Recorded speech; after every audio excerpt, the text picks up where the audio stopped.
Nataka kusema tena kwamba hizi ni fursa tumezipata. Tuache kuishi kwenye Ramadhani kwa mazoea, kwamba mwezi wa Ramadhani ni mwezi wa kunywa uji wa baada na tambi na vibibi. Tubadilisha vyakula, kuna vyakula hivyo ndio vyakula vya Ramadhani. Ikiingia Ramadhani basi lazima tupate harufu ya pilipili manga, ndio Ramadhani bwana. Yani tuna sura fulani juu ya Ramadhani ya kijinga kabisa ambayo haina mantiki yoyote. Badala ya kufanya yale tuliyotakiwa kuyafanya. Ni msimu huu, msimu kama ni biashara basi soko ndio limefika kwenye kilele. Watu wanauza kwa faida, wenzako wanauza, waleta bidhaa wanauza kwa faida, wewe umelala wasubiri gulio lishaisha ndio utafute bidhaa. Sasa tuko kwenye gulio hili na soko kubwa limefunguliwa. Ya baghi alkhair aqbal, malaika wanakupigia kelele, ewe unatafuta khairi njoo.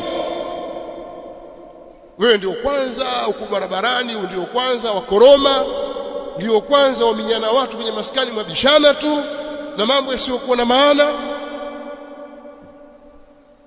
Sasa kama yalikupitikia hayo na mambo mazuri mazuri yakakukosa, ukawa wewe ibada yako ndio ile ile ya siku zote, wala hakuna mabadiliko yoyote katika mwezi wa Ramadhani, haya kumi la mwisho limekuja.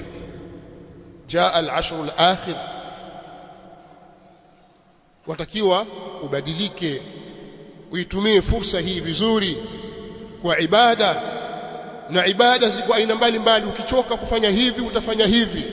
Miongoni mwa ibada ambazo pia tulitaja katika al-khutba Jumaa iliyopita ni mtu kudumu kuswali swala za jamaa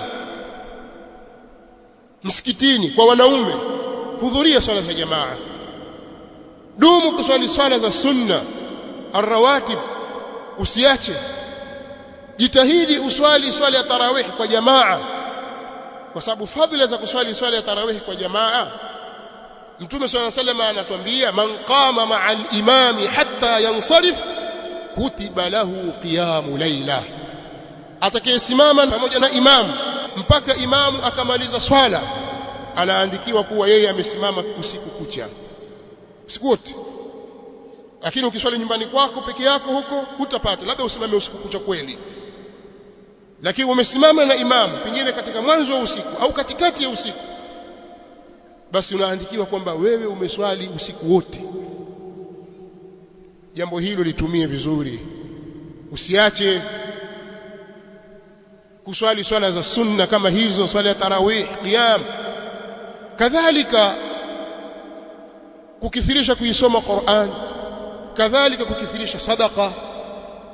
Toa sadaqa, si lazima uwe tajiri, uwe na pesa nyingi, pengine ukaondoka hapa duniani huna hizo pesa nyingi. Je, hutatoa sadaka? Toa kile ulichojaliwa na Allah subhanahu wa ta'ala, wa mimma razaqnahum yunfiqun. Kwa hiyo toa, na bora ya sadaka, sadaka ilikuwa bora na khairi ni ile inatokana na ufakiri na uchache. Wewe mwenyewe unahitaji pale, lakini ukamega pale, kwa nini nimsaidie na huyu? Sasa ndio wakati wake huu wa kutoa na kujitolea katika mambo ya khairat. Tuzinduke ndugu zangu katika imani, siku zimekwisha na umri nao waisha. Fursa tuzitumie vizuri.